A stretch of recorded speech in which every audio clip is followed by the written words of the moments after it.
अगर आप भी कठिन परिस्थिति में कमजोर हो जाते हैं तो आपको यह कहानी अवश्य सुननी चाहिए। आज की कहानी गौतम बुद्ध और एक शिकारी की कहानी है जो आपको किसी भी परिस्थिति में जीना सिखा देगी, इसलिए आपको यह कहानी जरूर सुननी चाहिए। एक बार गौतम बुद्ध एक वृक्ष के नीचे बैठकर अपनी साधना में लीन थे। वह कई दिनों से इस साधना को कर रहे थे। एक दिन एक शिकारी उसी रास्ते से जा रहा था जिस जगह पर बुद्ध ध्यान कर रहे थे। शिकारी ने महात्मा बुद्ध के बारे में काफी तारीफ सुनी थी, जैसे उनके स्वभाव के बारे में, उनके ज्ञान के बारे में।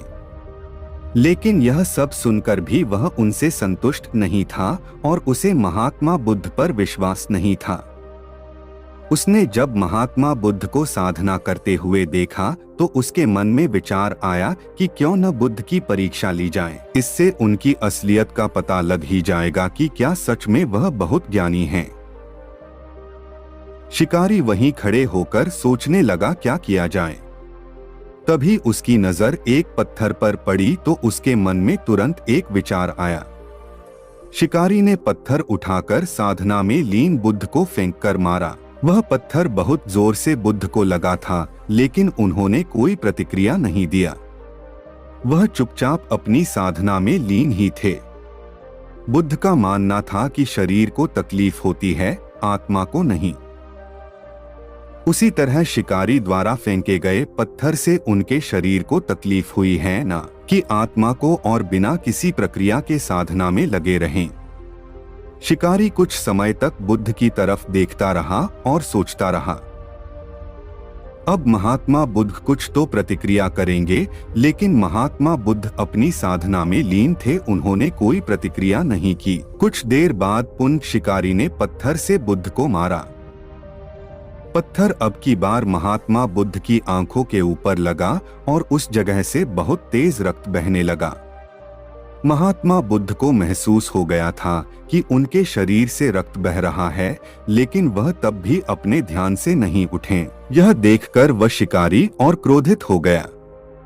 उसे समझ नहीं आ रहा था कि इतनी चोट के बाद भी वह कोई प्रतिक्रिया क्यों नहीं दे रहे हैं।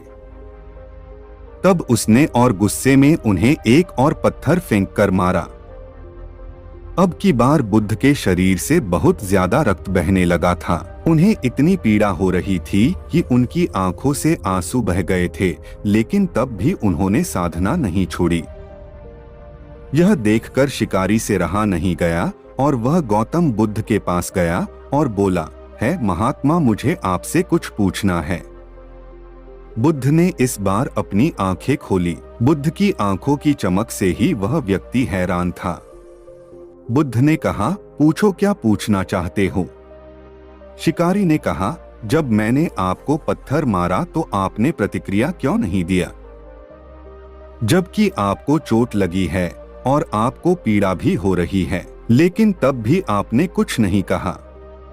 तब महात्मा बुद्ध ने बड़े ही सरलता के साथ कहा, क्योंकि इससे मेरे शरीर को कष्ट हुआ है, मेरे मस्तिष्क को नहीं। यह सुनकर शिकारी अचंभित रह गया।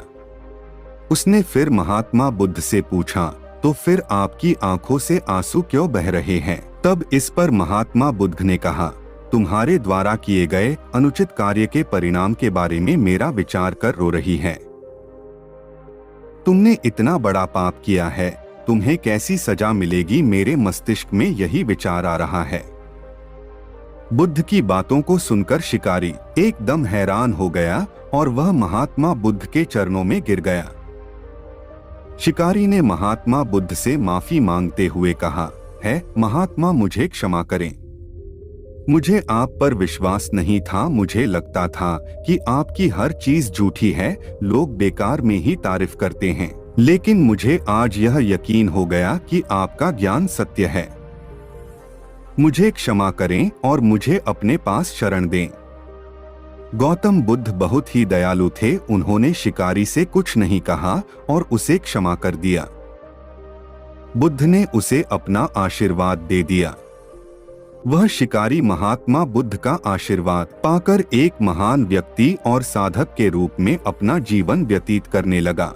दोस्तों, इस कहानी से हमने यह सीखा कि हमें भी अपने शरीर और आत्मा दोनों को मजबूत करना होगा।